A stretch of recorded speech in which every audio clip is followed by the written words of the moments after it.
Assalamualaikum warahmatullahi wabarakatuh. Selamat datang di Sunday Pod, podcast Rumah Sakit Umum Daerah Pasar Minggu. Hai Sobat Sehat, masih dalam rangkaian Hari Kesehatan Jiwa Sedunia. Hari ini kita akan membahas mengenai tema yang sedang marak di berita-berita, yaitu postpartum syndrome atau yang kita kenal dengan baby blues syndrome. Sebelum kita mulai, saya akan memperkenalkan diri terlebih dahulu. Nama saya Dr. Indri, saya dokter umum di RSUD Pasar Minggu. Hari ini kita akan menghadirkan salah satu narasumber, yaitu seorang dokter spesialis, Dr. Yanyar Mulyanti SPK-nya. Halo dok. Halo dok.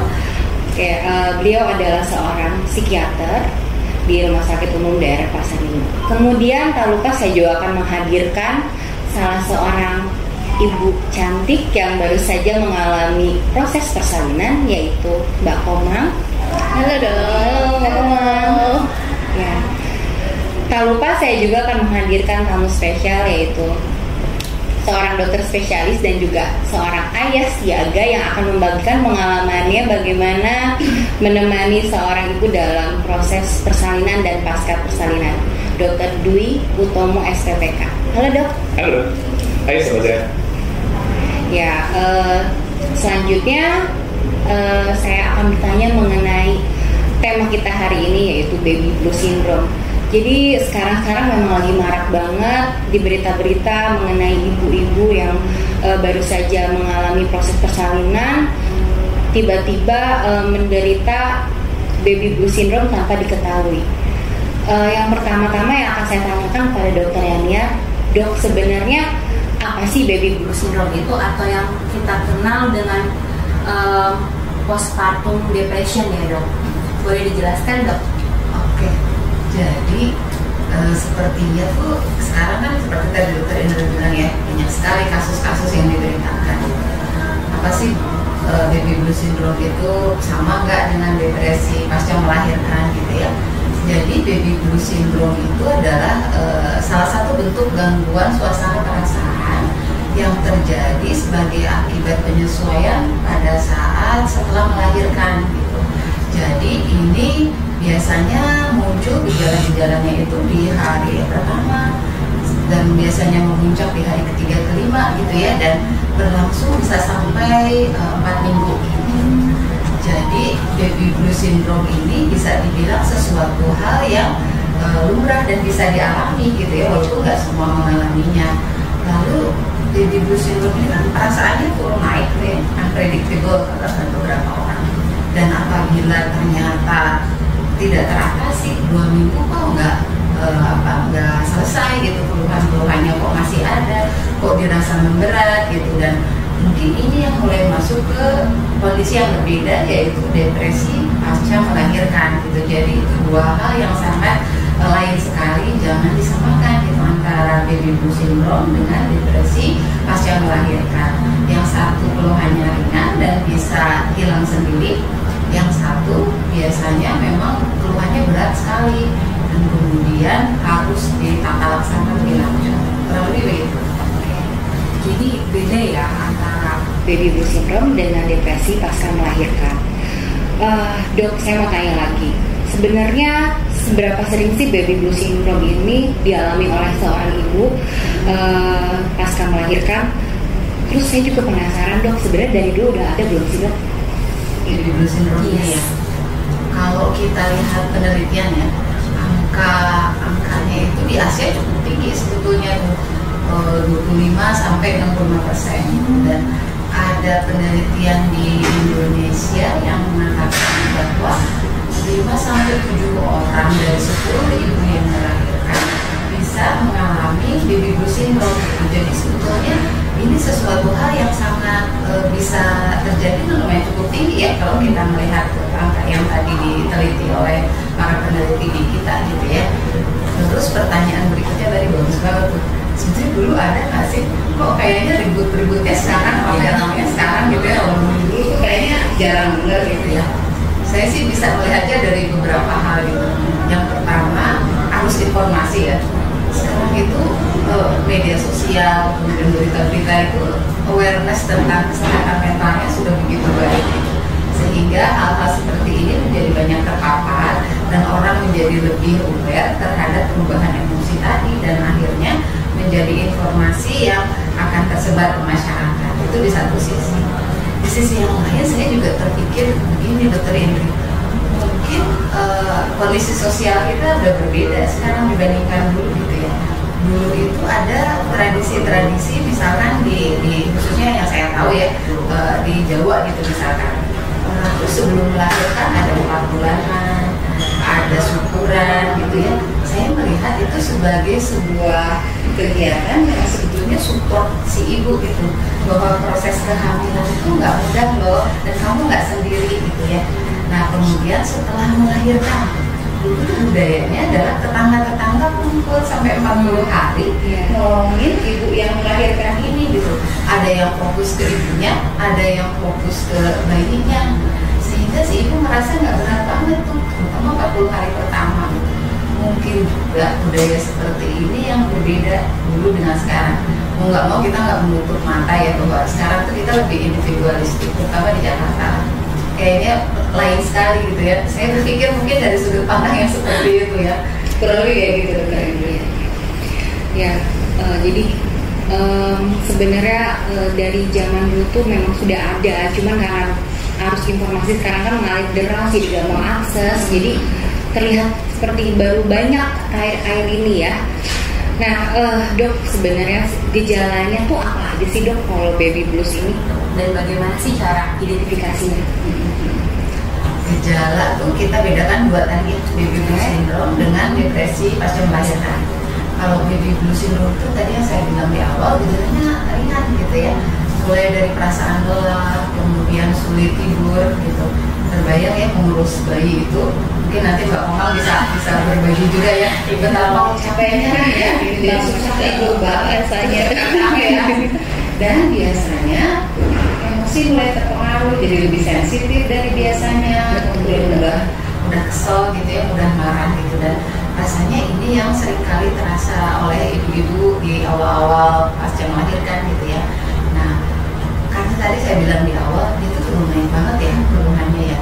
Ada beberapa mungkin yang nggak merasa ulah dengan hal ini dan tidak teratasi, mengkip semuanya, mengatasi semua sendiri, dan pada akhirnya muncul perasaan yang lebih berat lagi, rasa sedihnya bertambah berat, kemudian kontak dan attachment tuh apa ya, terikatan dengan bayinya itu jadi berkurang gitu ya. Ada beberapa saya sering bilang begini, saya ngerasa nggak bisa ini ya, nggak bisa ngejalin hubungan yang enjoy ya dengan bayi saya, kok saya ngerasa datar, kok saya ngerasa gloomy gitu. Itu tanda-tanda menuju ke arah depresi pasca melahirkan gitu ya.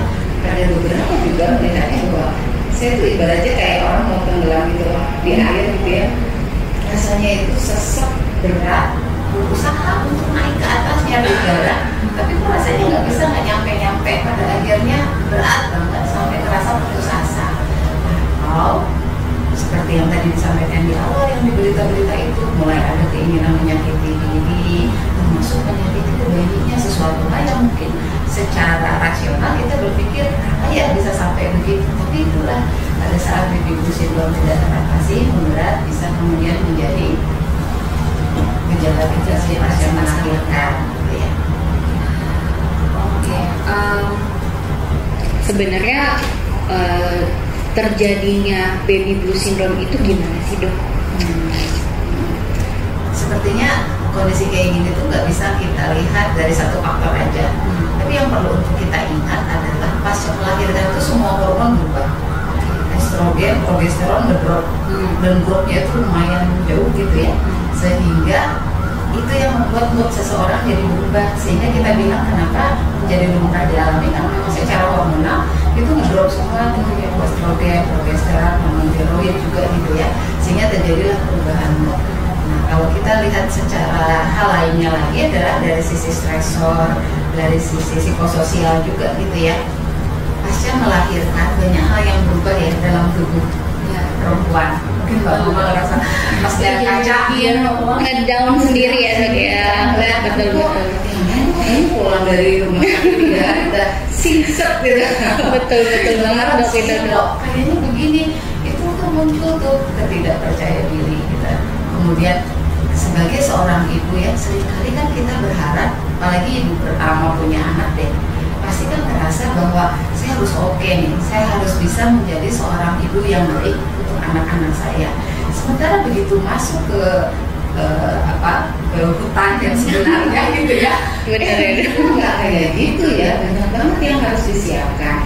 Artinya seseorang harus siap, tapi sekaligus sepertinya harus berhadapan dengan bayi yang memang harus saat itu juga di-handle gitu ya. Jadi kadang serba membingungkan, serba membuat takut, cemas gitu ya. Bagi mereka yang kurang bisa coping terhadap hal ini, kurang bisa beradaptasi, ini yang kemungkinan bisa menyebabkan baby blue syndrome tadi itu gitu ya. Artinya ini yang rasanya akan sangat berpengaruh gitu ya.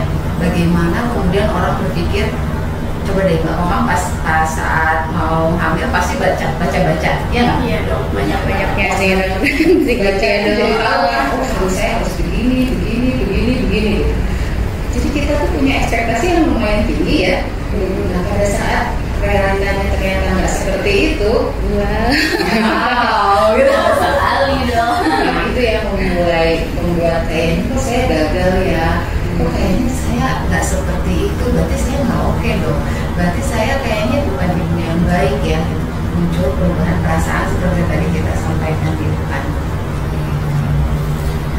Jadi gitu ya dok, terjadinya baby blue syndrome. Nah, sobat sehat, jadi sudah kita hadirkan di sini salah seorang ibu yang baru saja mengalami proses persalinan. Jadi akan berbagi pengalamannya gimana sih selama menjelang persalinan, kemudian setelah proses persalinan. Nah di sini ada Mbak Komang nih ya. Mbak Komang mau tanya. Jadi kalau misalnya pada saat kehamilan menjelang persalinan nih, sebenarnya apa aja sih yang dipersiapkan Mbak Komang gitu untuk menjelang persalinan? Biasanya Mbak Komang tuh nyiapin apa aja? Menjelang persalinan ya dok, menjelang persalinan tuh yang jelas nyari referensi dokter dan tempat bersalin yang nyaman itu pasti ya dok. Terus menyiapkan semua peralatan untuk baby dan juga untuk akunya juga. Tapi memang yang paling penting itu adalah mental aku dan suami sih dok, itu sih yang paling, karena di satu sisi kita bakalan kedatangan member baru nih dok, bakalan ada member baru dan tapi di satu sisi juga kan kita belum ada pengalaman gitu kan ya, jadi nanti harus bagaimana, walaupun memang udah ngelihat orang tua kita misalnya waktu itu merawat adik gitu, tapi kan sekarang ini anak kita gitu ya, jadi kayaknya mental itu harus dipersiapkan banget sih dok gitu.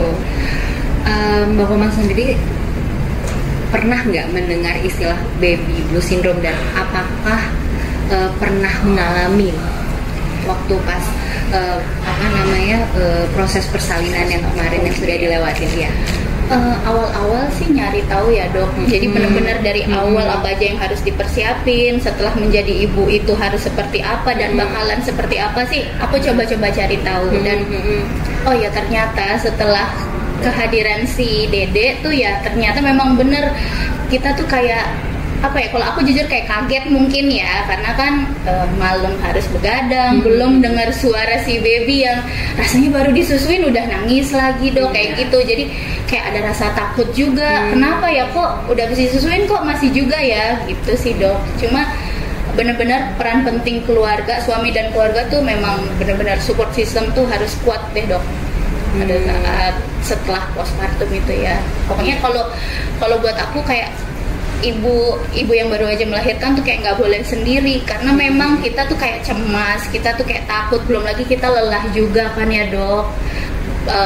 Walaupun udah didampingi sama ibu juga, tapi ya itu deh peran suami dan lingkungan sekitar tuh yang penting banget. Jadi menurut Mbak Komang itu penting ya peranan suami, keluarga gitu ya. Terus kalau menurut Mbak Komang sendiri nih, apa aja yang sangat dibutuhkan oleh seorang ibu dalam menghadapi setelah mengalami proses-proses setelah persalinan, apa aja sih yang dibutuhin sebenarnya yang penting-pentingnya? Yang penting ya dok, ya itu tadi sih, support system dari lingkungan, dari keluarga, suami lah terutama. Kita benar-benar harus kayak work team nih, bagi tugas lah. Apalagi kan setelah postpartum ya masih ada rasa sakit, mungkin ya untuk yang SC ya. Kebetulan aku juga SC. SC ya. Jadi masih ada rasa sakit. Jadi mungkin nanti juga disampaikan sama suami, oh ya kalau misalnya malam nih kita bagi tugas gitu, karena kan kalau suami kerja kan otomatis aku yang full time pada saat cuti melahirkan itu yang ngurusin si baby kan, gitu. Jadi support system dari suami dan keluarga itu benar-benar yang paling dibutuhin banget. Key poinnya itu ya. Iya. Nah gini kan Mbak Komang itu sibuk menjalani keseharian sebagai ibu rumah tangga setelah melahirkan ya. Kemudian harus menjaga anak-anak, menyusui, kemudian mengurus suami juga, mengurus rumah tangga gitu. Dan juga Mbak Komang juga bekerja ya, kan wanita karir juga gitu. Nah, menurut Mbak Komang, untuk mengatasi, maksudnya memanage semua itu, kan pasti ada rasa seperti jenuh gitu ya, capek. Nah kan pasti akan butuh sesuatu untuk diri sendiri juga kan. Apa yang Mbak Komang lakukan, tips apa atau apa sih yang Mbak Komang lakukan untuk mengatasi hal tersebut? Apakah me time atau apa? Nah, itu apa aja bentuknya? Itu perlu banget me time untuk kita sebagai ibu yang baru aja postpartum ya dok. Jadi mungkin aku sih kayak kecil-kecil aja sih dok, nggak selalu melulu harus ke salon atau apa, tapi kayak olahraga mungkin di rumah. Olahraga? Iya. Olahraganya senengnya apa? Paling ya jalan di taman-taman sekitar rumah, kayak gitu-gitu aja sih dok, yang ringan-ringan aja. Tapi paling nggak ada waktu untuk aku ya bisa ya entah itu olahraga ataupun ya kayak sebentar aja gitu keluar gitu dok. Jadi me time itu penting ya? Penting. Oke sobat sehat, jadi itu pengalaman-pengalaman serta apa yang dilakukan ya, yang dilakukan oleh Mbak Komang dalam menjadi seorang ibu, terutama setelah melalui proses persalinan. Nah sekarang sudah ada di sini, kita hadirkan seorang siaga, ayah siaga. Ayah siaga dan juga berprofesi sebagai seorang dokter spesialis di RSUD Pasar Minggu. Nah kita pengen lihat nih bagaimana dari perspektif para ayah gitu, para ayah dalam menemani istrinya selama menuju persalinan, baik menuju maupun selama proses persalinan dan setelah persalinan gitu. Nah, kita hadirkan Dokter Dwi. Iya dok. Ya. Kita tanya-tanya sedikit ya dok. Boleh. Tadi sih udah ngambut banget. Oke nih. Nah, dok, gimana sih pengalaman dokter nih ya dalam menemani istri menghadapi persalinan? Apa sih yang dokter lakukan? Gitu, dok. Terima kasih sebelumnya ya sudah dibilang ayah siaga nih. Jadi ini yang mungkin yang saya dari pengalaman saya ya waktu pas menemani istri ya selama masa persalinan ya, atau pas anaknya sudah lahir atau jadi dari selama hamil kemudian menuju ketika persalinan juga, kemudian setelah persalinan apa aja sih dok pengalaman dokter gitu. Jadi berbagai pengalaman nih dari sisi ayah gitu. Iya, saya waktu pas menemani istri ya, waktu pas masih hamil itu saya juga merasakan banget ya betapa istri saya atau wanita itu saat hamil itu memang sangat berat ya. Karena katanya kalau saya tanya gimana sih rasanya kalau itu hamil, itu rasanya pokoknya capek yang paling capek yang pernah dirasain sepanjang hidup itu katanya itu. Jadi dan itu tuh saya sadar itu berlangsung tiap hari gitu ya. Kalau kita mungkin capek kalau kerja itu kan nanti istirahat hilang, nah itu istirahat pun juga nggak hilang, apalagi nanti kalau usia kehamilan Lagi kalau ada makin berat ya. keluhan gitu kan, iya dong benar. Iya. Tidur kanan kiri udah nggak nyenyak ya. Itu pokoknya saya yang mungkin disebut dengan suami siaga tuh, apa yang istri pengen itu biasanya semampu saya sih pasti saya akan selalu kabulkan. Apa saja istri yang misalnya pijit lah yang sederhana seperti itu, iya kan? Terus apa dari makanan yang pengen, ngidam apa ya, atau dari misalnya minta temenin aja lagi nonton di samping ya, mungkin itu hal-hal kecil itu yang mungkin saya lakukan ya untuk nemenin istri waktu saat hamil. Dan tentunya waktu pas persalinan itu juga yang paling berat juga ya, memang karena kecemasan ya, sangat itu ya. Pas itu istri juga merasa kayak dioperasi segala macam itu suatu hal yang apa ya, yang mungkin kalau bisa dibilang sekali dalam seumur hidup. Dan ini memang betul-betul, karena kita kan tahu ya, saya sebagai dokter juga tahu kadang-kadang cemas juga, ada risiko perdarahan, ada risiko gangguan pernafasan, jantung segala macam. Dan itu saya usahakan hadir terus mendampingi istri dalam masa waktu pas seksio gitu, seperti itu sih. Oke, Dok, kan pasti ada perubahan ya selama kehamilan, kemudian setelah persalinan gitu. Ada nggak sih yang dokter lakukan kayak pembagian tugas di rumah supaya kompak terus gitu sama istri gitu? Misalnya bagian ini dokter, atau dokter nggak mau ngerjain sama sekali misalnya, kalau menurut dokter gitu ya, atau yang dokter alamin gitu, dokter ada nggak sih? Jujur loh. Ini jujur ya, ini jujur ya. Real testimony, real testimony ya. Nanti kita konfirmasi Nanti kita konfirmasi. Nah, jadi tadi seperti tadi dikatakan kan, masa-masa hamil itu masa-masa yang terberat dan saya tahu persis. Jadi saya sebagai suami itu karena paham sekali 9 bulan itu istri yang menanggung beratnya, dan saya sebagai suami itu nggak bisa. Mungkin kalau bisa bagi dong sakitnya ke gua, ya itu bersedia banget gitu loh. Nah, berhubung itu tidak bisa, makanya saat si kecil lahir, kemudian jadi memang kan pasti kan istri dapat cuti ini ya, cuti melahirkan. Terus walaupun saya mungkin pulang ke rumah waktu itu mungkin ya masih sekitar jam 5 atau jam 6 sore, ya nggak ada bagi tugas sih waktu itu kebetulan. Intinya adalah kalau kita waktu masih bangun, maksudnya kita masih sama bangun itu, ya ganti-gantian aja kalau bikin susu atau ganti popok. Tapi begitu tidur, udah jam tidur tuh saya yang memang jadi tugas bayi semua tuh diserahkan ke saya. Jadi siaga ya dok? Iya benar, karena itu yang bisa saya lakukan sebagai ya istri yang sudah menanggung 9 bulan selama hamil itu yang bisa saya lakukan. Boleh tanya nggak sih? Itu otomatis nih? Otomatis sih kebetulan kemarin. Waktu itu kebetulan memang otomatis dia.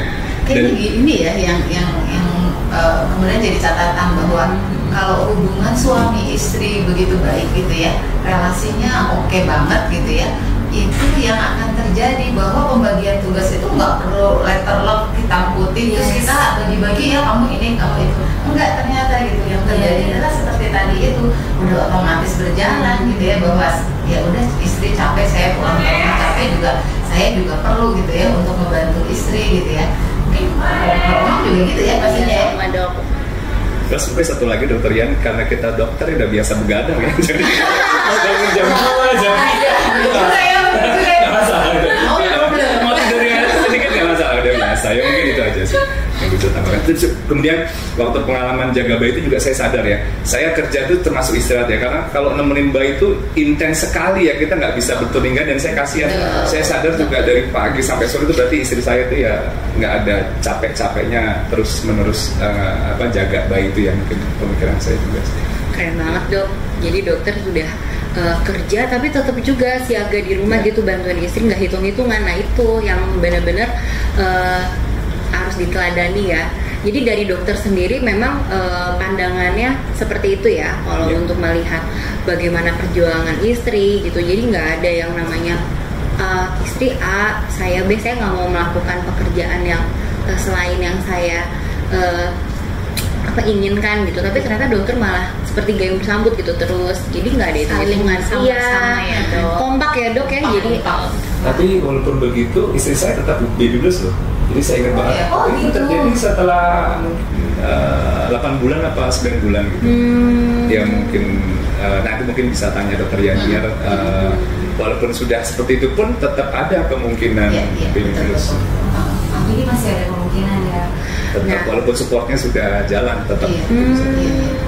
Nah dok, jadi sebenarnya gimana sih dok cara mengatasi Baby blues syndrome ini dari dokter juga kalau dijelasin, saya melihatnya gini ya, baby blues syndrome apapun depresi pasca melahirkan sangat bisa diatasi.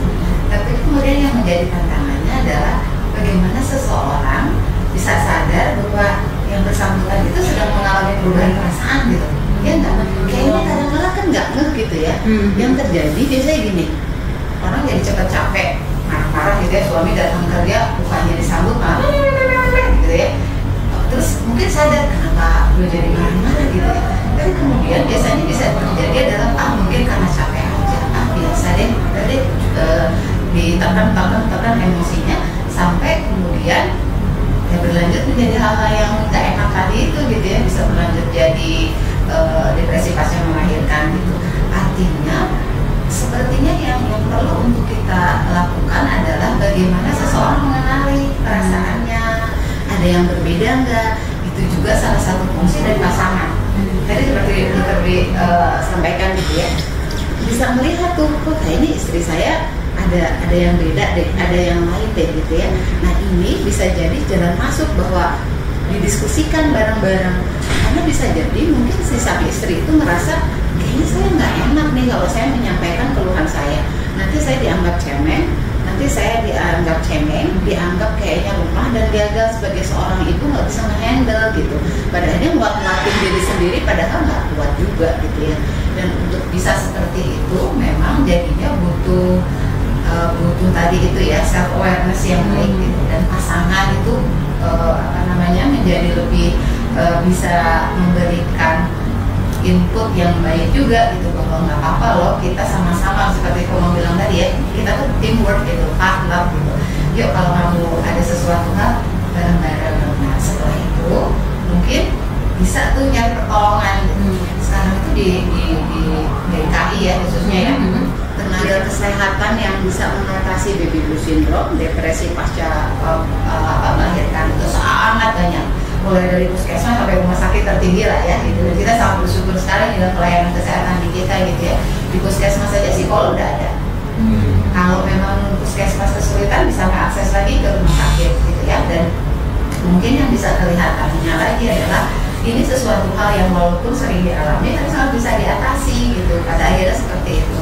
Nah, gimana sih sebetulnya cara mengatasinya? Biasanya bisa kita lakukan adalah dengan konseling, psikoterapi untuk awal-awal. Jadi jangan dikira nanti kalau pergi ke psikiater kayaknya bakal dapat obat, gak usah deh daripada saya dapat obat gitu kan.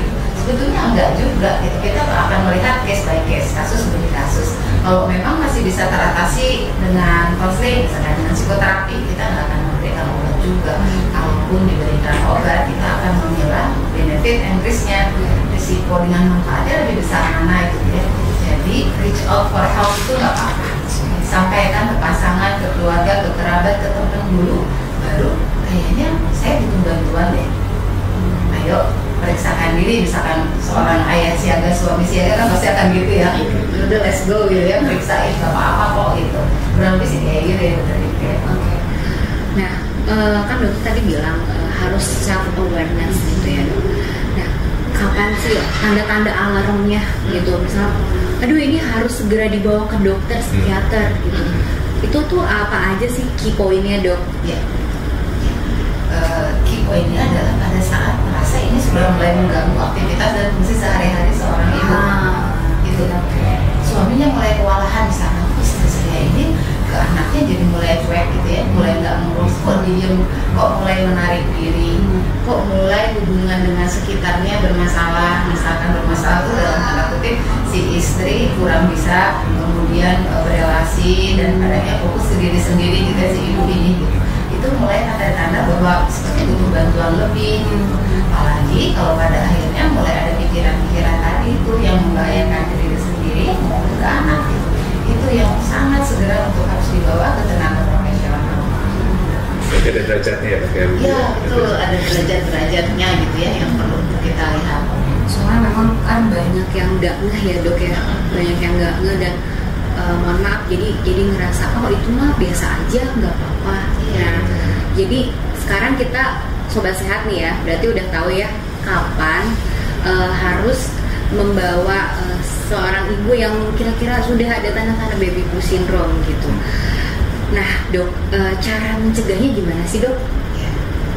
Saya senang ya kita semua ngobrol tuh, tadi saya tinggal nyomot-nyomotin dari dokter gitu ya. Karena pada dasarnya hal-hal seperti itu yang perlu untuk dilakukan ya, pemeriksaan sebelum kehamilan kan pasti ANC dan lain-lain ya.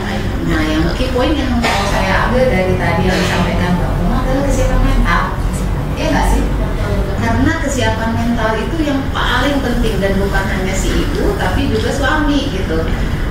Kesiapan mental bisa dikaitkan dengan usia sih sebetulnya ya. Kenapa di undang-undang kita menikah itu di usia 19 lagi nggak di 16 lagi gitu ya, karena terkait kesiapan mental gitu. Nah kesiapan mental di sini juga yang juga penting adalah kesiapan bahwa pada saat prakteknya ada sesuatu hal yang kita inginkan, kita seharusnya dapat ternyata nggak bisa gitu. Bahwa kita maunya, saya tuh kayaknya kalau lahir normal itu paling oke gitu ya, paling ideal. Sini begitu SC langsung down. Nanti diomongin mertua, aduh nanti ngomongin sama netizen gitu ya. Kok SC sih kan begitu? Itu mah bukan ibu, itu mah gitu ya. Dibantu nggak pakai ngeden-ngedennya ngomong. Nah hal kayak gitu yang perlu untuk ditoleransi gitu. Kesiapan mental itu kesiapan untuk menerima rencana kita itu nggak seperti sesuai dengan apa yang kita inginkan dan kita bisa menoleransi itu. Karena kita melihatnya adalah menjadi ibu yang baik itu bukan seperti ibu yang sempurna gitu ya. Sempurna itu sesuai dengan apa yang dibaca, sesuai dengan apa yang diinginkan suami, mertua, orang tua, teman gitu. Enggak gitu. Ibu yang baik ada good enough mother aja gitu, bahwa segala sesuatu nggak berlebih, juga kekurangan gitu ya. Dan pada saat itu rasanya pasangan yang bisa juga akan bisa membantu mengingatkan gitu ya, mengenali bahwa kita ini suami istri sudah merencanakan sejak awal kita siap langsung punya anak nggak? Ini kayaknya yang harus disiapin deh. Ya, gitu tuh itu kayaknya sedih. Di note dari dokter ya, soalnya itu bener, saya ngerasa gitu ya, perencanaan kehamilan itu penting sejak awal ya nggak sih? Dan tadi itu kita perlu melihat ini calon suami ke suami kita ini bisa berelasi baik nggak sih, bisa saling klik nggak sih? Karena kalau nggak sefrekuensi biasanya bubar jalan tuh ya. Kok kayaknya kok beda ya, kok pemahamannya lain ya gitu. Nah kayak gitu kalau dicatat ya kurang lebih gitu lah. Oke ya, jadi gitu ya. Sebelum menikah kita harus siap mental, kemudian untuk persiapan, untuk mencegah itu kita harus pokoknya mental itu nomor satu ya dok, disiapin supaya kompak, supaya mencegah terjadinya baby blues ini gitu ya. Jadi untuk kesimpulan hari ini bisa banyak banget nih yang diambil pelajarannya dari pengalaman Mbak Komang, dari pengalaman Dokter Dwi sebagai ayah siaga. Tapi beda ya, disclaimer, jadi Dokter Dwi sama Komang ini beda ya.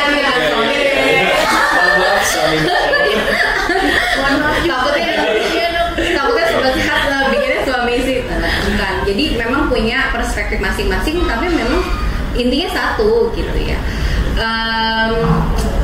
Jadi ditarik kesimpulan benang merahnya itu, jadi nikmati masa menjadi ibu rumah tangga dengan segala riuh rendahnya, kemudian dengan segala up and down, kemudian informasi juga yang dipunya ibu tuh harus perlu dicerna dulu, jangan langsung ditelan mentah-mentah. Kemudian karena tidak semua anjuran itu baik gitu. Kemudian belum tentu juga sesuai dengan kondisi orang masing-masing. Nah, ada lagi paling penting, kita harus bisa jadi diri sendiri.